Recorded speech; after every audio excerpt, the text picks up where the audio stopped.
নারীদের জন্য আলাদা বাস চালু করেছে সরকার, সেখানে চালক হেল্পার থেকে সব নারীরাই করবেন। এটিকে আপনি কিভাবে দেখছেন? খুবই ভালো কাজ, মাশাআল্লাহ, খুবই ভালো কাজ। আমাদের মা বোনরা, মেয়েরা, তাদেরকে আমরা বিভিন্ন রকমের কথা বলে, তাদেরকে আমরা বাসার বাইরে বের করে তাদেরকে দিয়ে বিভিন্ন কাজ করাচ্ছি। তাদের যে বায়োলজিক্যাল ডিউটি আছে সেটা তো তারা করছেই। সন্তান গর্ভে ধারণ করছে, সন্তানকে দুগ্ধ দান করছে, এগুলো তো পুরুষ ভাগ করে দায়িত্ব নিতে পারে না। এগুলো তাদের করাই লাগতেছে, সারা জীবনের জন্য কষ্ট আছেই। এরপরে আবার এক্সট্রা তাদের উপরে দায় চাপায় দিলাম। সংসার চালানো যে পুরুষটার কাজ, আমরা বিভিন্ন মুখরোচক স্লোগান দিয়া বউরেও বাইর করে দিলাম।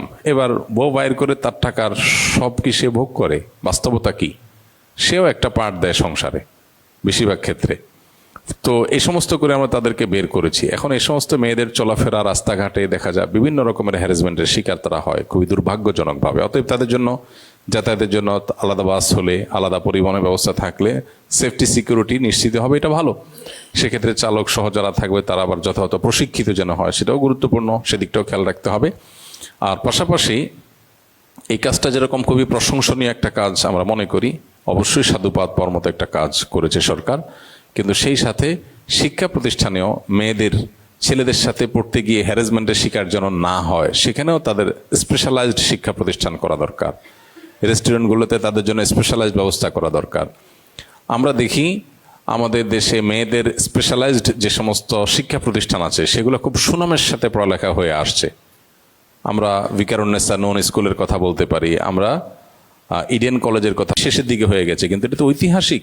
বছরকে বছর ধরে অনেক যোগ্য মানুষ তৈরি হয়েছে এখান থেকে, তাই না? অতএব মেয়েদের বিশেষায়িত শিক্ষা প্রতিষ্ঠান থাকলে তার পড়ালেখার মান যে ভালো হয়, তার উজ্জ্বল উদাহরণ তো এই দুটি, এরকম আরো উদাহরণ আছে। অতএব তাদের জন্য সেটা থাকা দরকার। মেয়েদের একটা পৃথক ইউনিভার্সিটি হওয়া দরকার, উচ্চশিক্ষা যারা অর্জন করতে চায়, যাতে ছেলেদের সাথে গিয়ে হ্যারাসমেন্টের শিকার না হয়, সেই জিনিসটা দরকার। এটা বাংলাদেশে চট্টগ্রামের নামকাস্তে একটা আছে, তাও সেটা ইসলামী আইডিওলজিক্যাল জায়গা থেকে তারা চলে না, সেখানে ধার্মিক মেয়েদের জন্য যাওয়া কঠিন হয়। কিন্তু ঢাকায় সেরকম কিছু নাই। তো এরকম প্রতিষ্ঠানও হওয়া দরকার। আমরা আশা করব যে সে উদ্যোগও যথাযথ কর্তৃপক্ষ নেবেন। আল্লাহ তাআলা তাদেরকে তৌফিক দান করুন।